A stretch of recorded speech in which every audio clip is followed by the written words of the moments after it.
framed picture, is there physical evidence that God exists?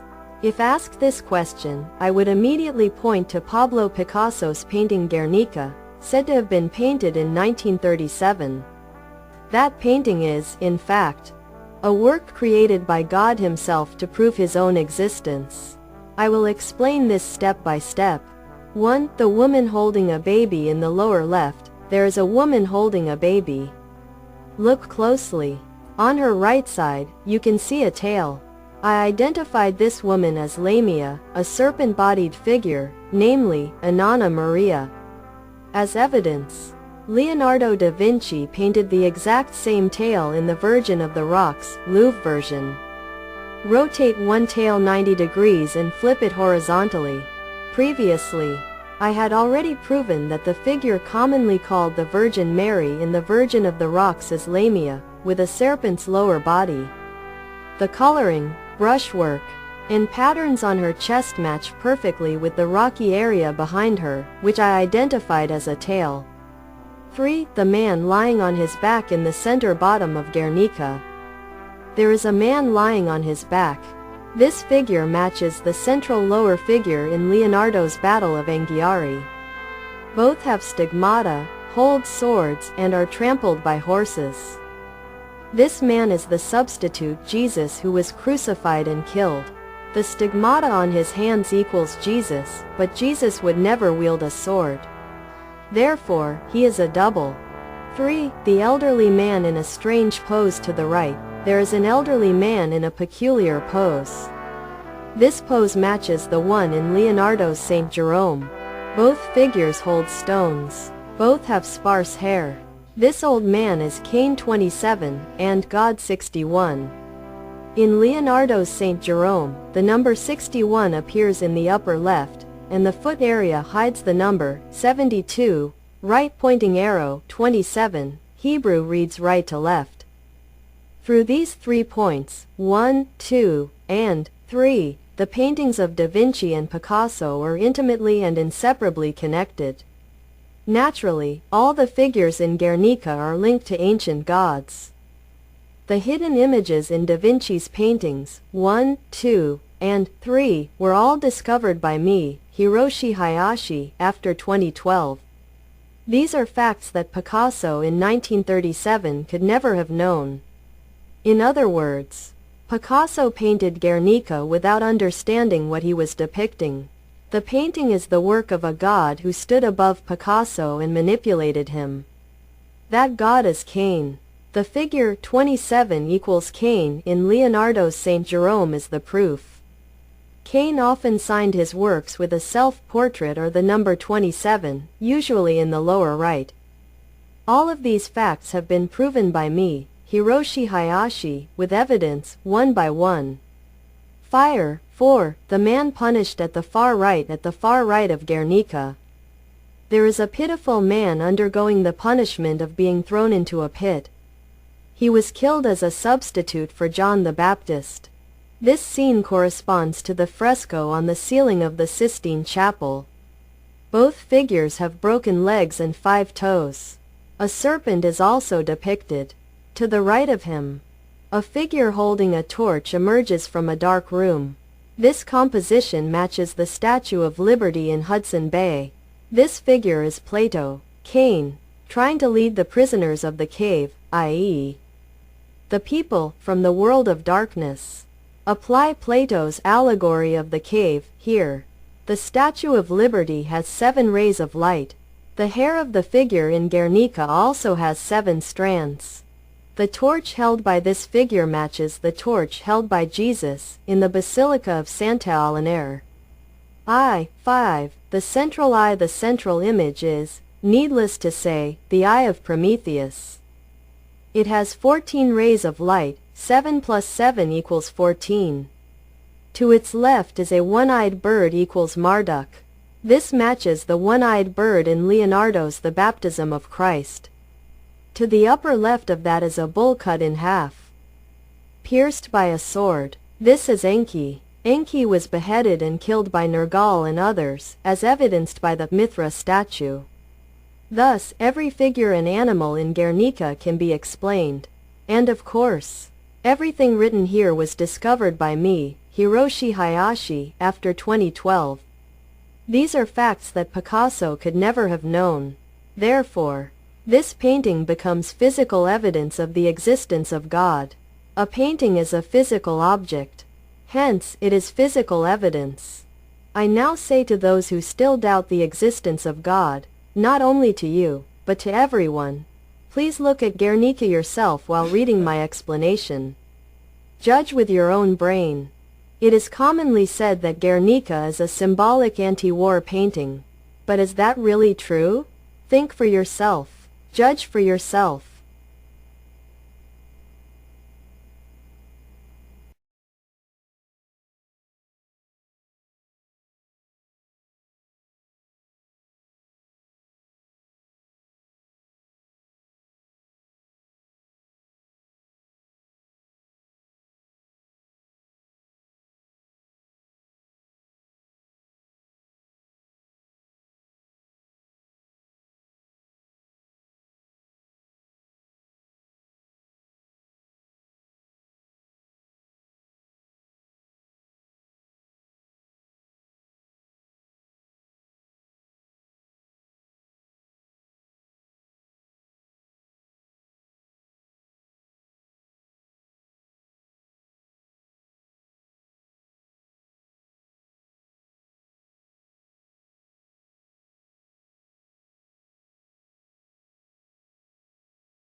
If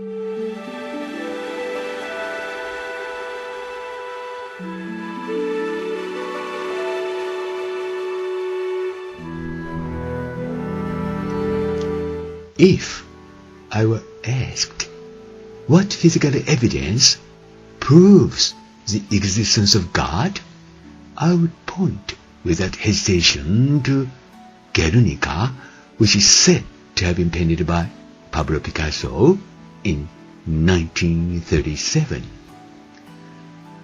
Guernica depicts the fact that Pablo Picasso could never have painted in the year of 1937. I, Hiroshi Hayashi, explain this fact step by step in this video, and if you learn it, I'm sure you'll agree with me. Oh, I see, that's how it is. Pablo Picasso's Guernica is truly a work of God. And that Guernica is a work of the God Cain. It is a work that the God Cain painted to let us know of his existence. 神の存在を証明する物的証拠は何かと問われれば、私は迷わずパブロ・ピカソが1937年に描いたと言われているゲルニカを指摘します。そのゲルニカの中には1937年というあの当時のパブロ・ピカソが絶対に描くことはできない事実が書かれているからです。この動画の中ではそれを順に説明しますが、もしあなたもそれを知れば、あなたもきっとこう思うことでしょう。なるほど、そうだったのか。パブロ・ピカソのゲルニカはまさしく神の作品だったと。そしてそのゲルニカは神カインの作品でした。神カインが自分の存在を私たち人間に知らせるために神カインが描いた作品だったのです。Hiroshi Hayashi, Hamama City, Japan, January the 5th, 2025.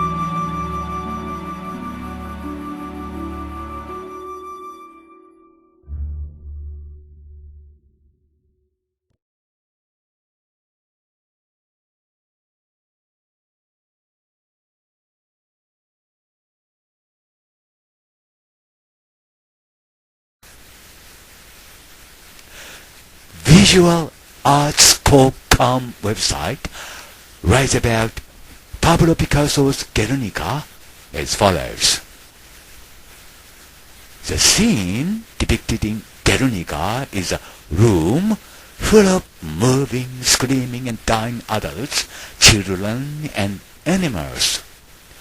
Most of the individual images are also symbols.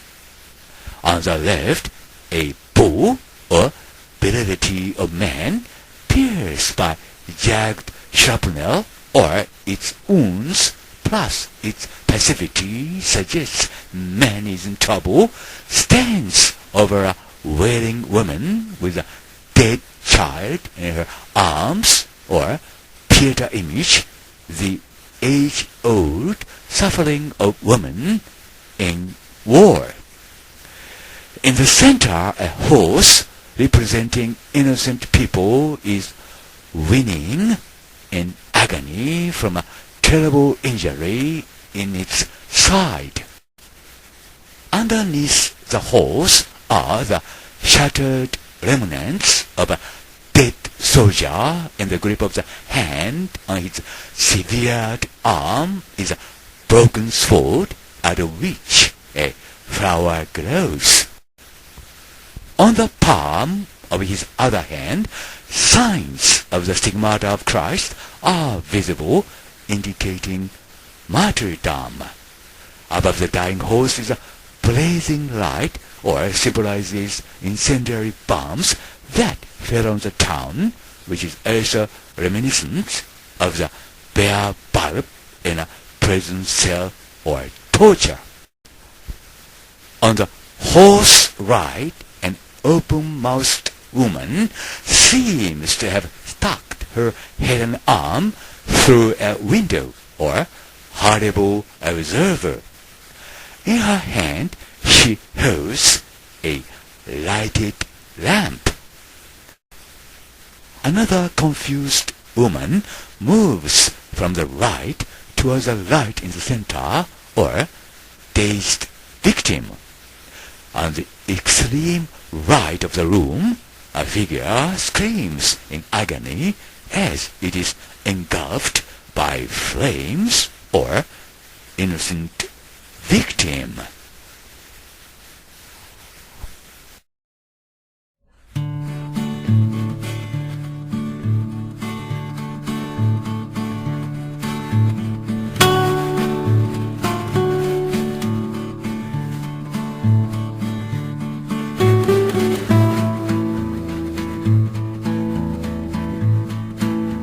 ある著名な美術評論家は次のように書いています。白黒で表現された一面モノクロームのキャンバスには、人間のような目を持った闘牛の頭、その下には空爆の犠牲となった子供を抱えて泣き叫ぶ母親、狂ったように叫ぶ馬、天を仰ぎ救いを求める者など、逃げ惑い苦しみ叫ぶ人々や動物の様子が描かれている。左下で倒れている人物はピカソ自身であるという。なお、闘牛や馬が意味するものとしては、牛をファシズム、馬を抑圧された人民とする解釈や、牛を人民先生、馬をフランコ主義とする解釈などもあるようだと。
Academy write about Picasso's Guernica as follows. This painting is not easy to decipher. Everywhere there seems to be death and dying. As our eyes adjust to the frenetic action, figures begin to emerge. On the far left is a woman, head back, screaming in pain and grief, holding the lifeless body of a dead child. This is one of the most devastating and unforgettable images in the painting. To her right is the head and partial body of a large white bull, the only unharmed and calm figure amidst the chaos. Beneath her, a dead and wounded man with a severed arm and mutilated hand clutches a broken sword. Only his head and arms are visible. The rest of his body is obscured by the overlapping and scattered parts of other figures. In the center stands a terrified horse, mouth open, screaming in pain, its side pierced by a spear. On the right are 3 more women. One rushes in, looking up at the stark light bulb at the top of the scene. Another leans out of the window of a burning house, her long extended arm holding a lamp, while the 3rd woman appears trapped in the burning building, screaming in fear and horror. All their faces are distorted in agony. Eyes are dislocated, mouths are open, tongues are shaped like daggers.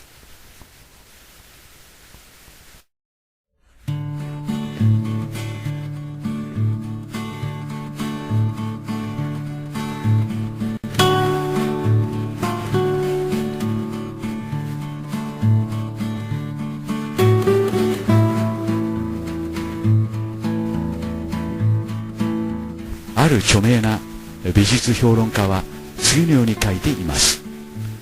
白黒で表現された一面モノクロームのキャンバスには人間のような目を持った闘牛の頭、その下には空爆の犠牲となった子供を抱えて泣き叫ぶ母親、狂ったように叫ぶ馬、天を仰ぎ救いを求める者など、逃げ惑い苦しみ叫ぶ人々や動物の様子が描かれている。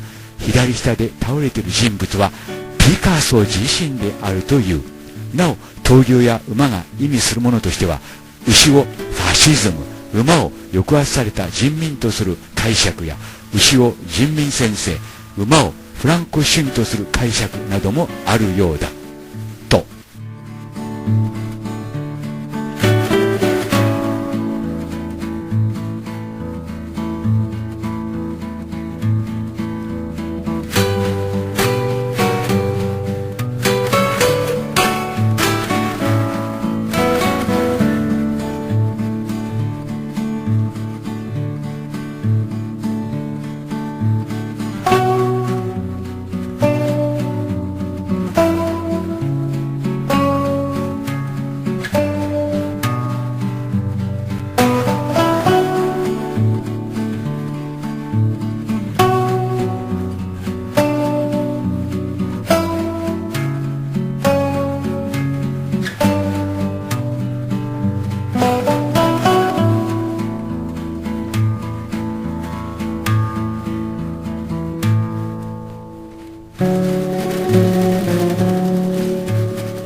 Video Diary December the 14th 2020 by Hiroshi Hayashi Hamama City, Japan。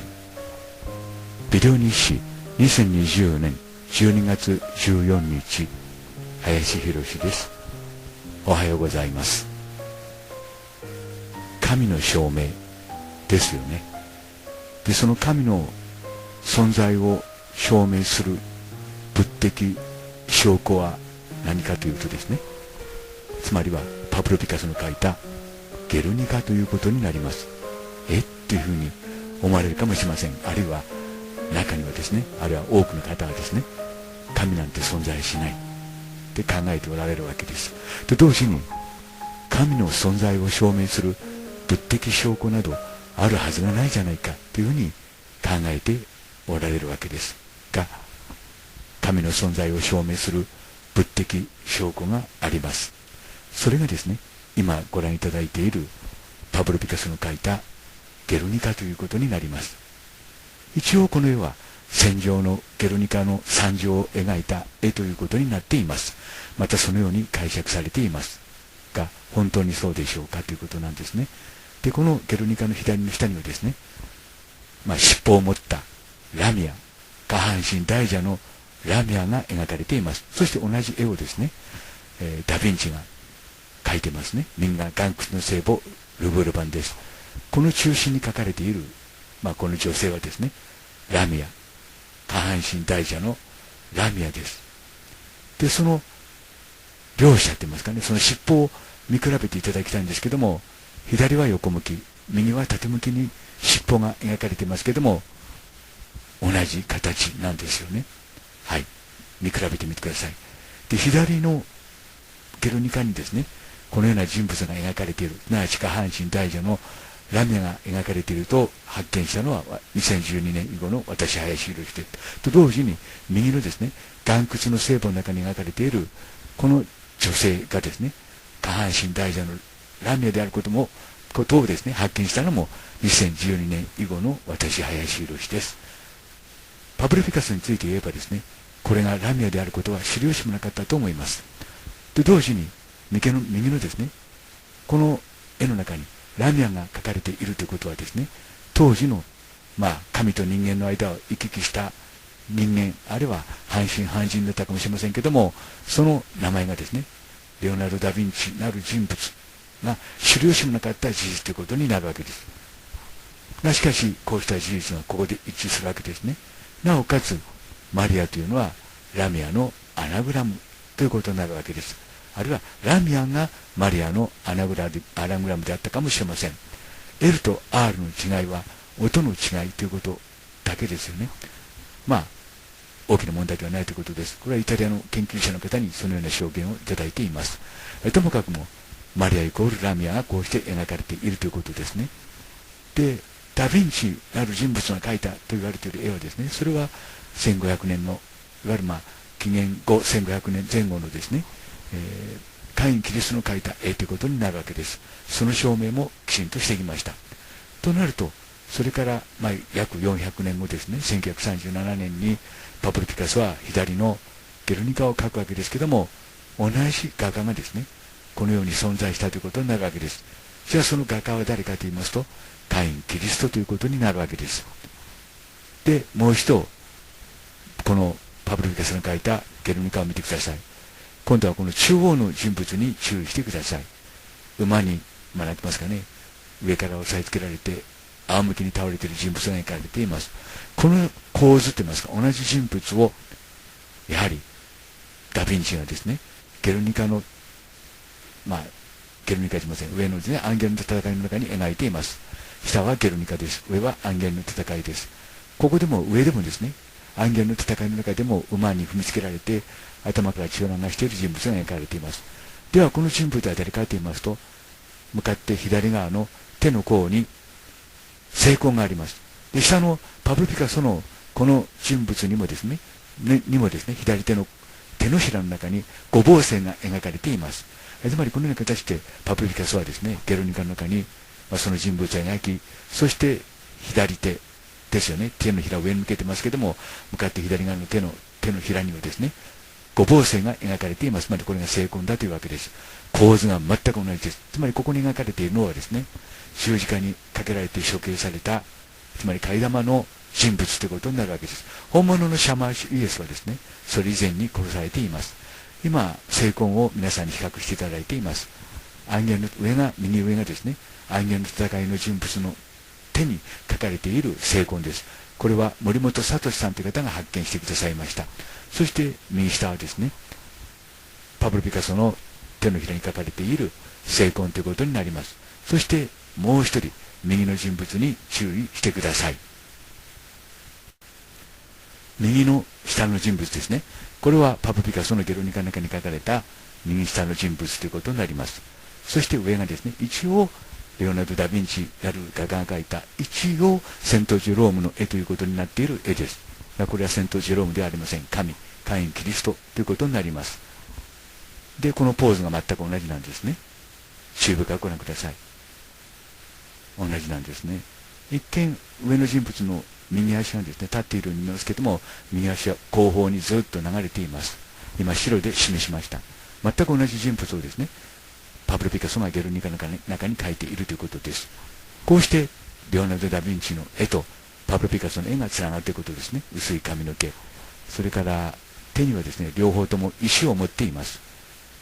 ゲルニカの方はですね、写本によっては書いてないのもありますけども、注意深くご覧ください。5本指は別に書いてあります。すなわち石で一致するわけです。こうした事実もですね、2012年以後の私林氏が全て発見したことです。すなわち、ダ・ヴィンチもそんな説明はしてませんし、パブロ・ピカソもそんなことを知る由もなかったと思います。こうして上の絵とですね、下の絵がつながったということです。そしてダ・ヴィンチの絵というのはですね、まさにメッセージ、神々から、いわゆるカイン・キリストからのメッセージということになります。そして同じ構図の絵をですね、実はパブロ・ピカソが1937年に描いていたということです。もちろんパブロ・ピカソはこの絵がですね、何の絵であるかわからないまま世に発表してしまったということになります。神はですね、いちいちこれは何なんだよという説明はしないわけです。はい。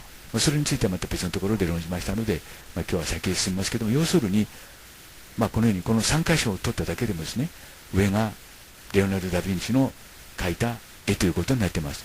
下もパブロ・ピカソが描いた絵ということになっています。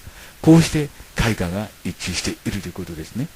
ということは、1937年ですね、下の絵が描かれたのが。今約80年前ですよ。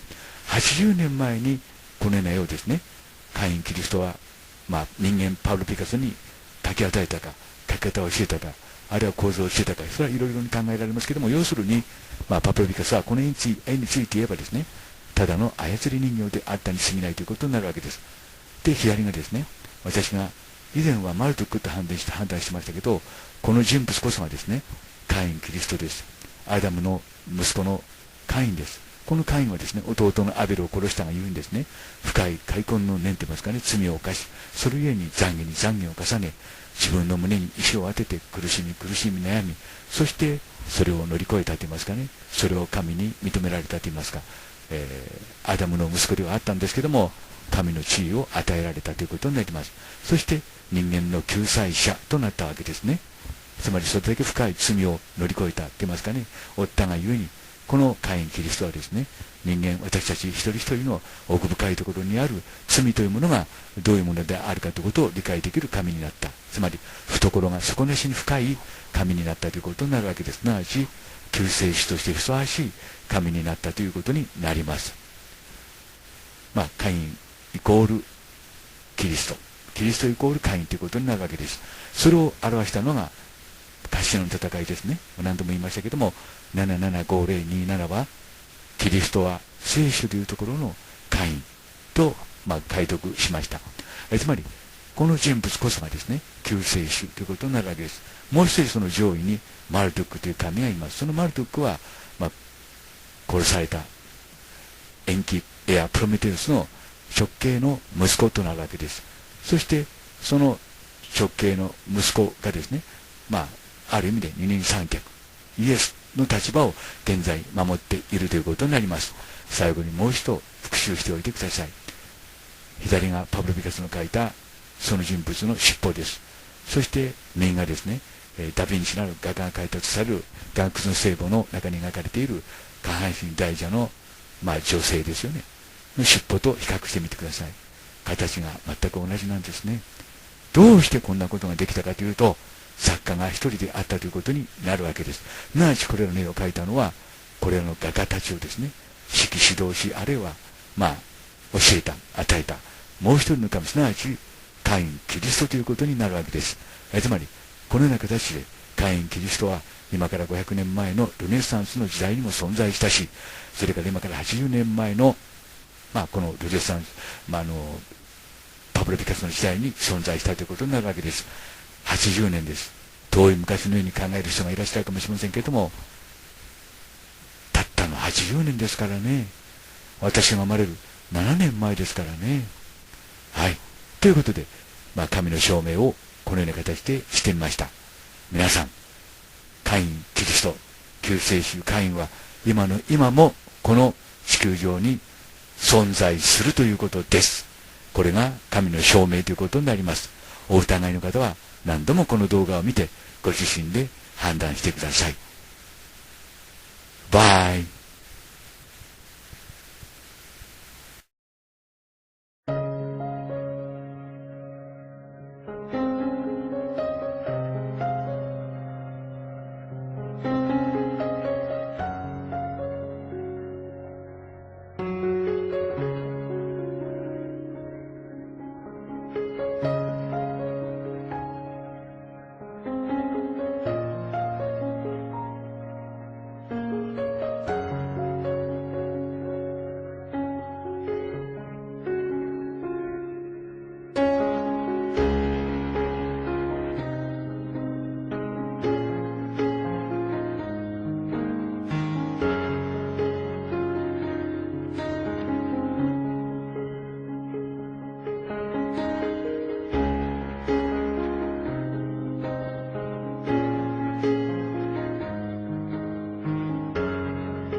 you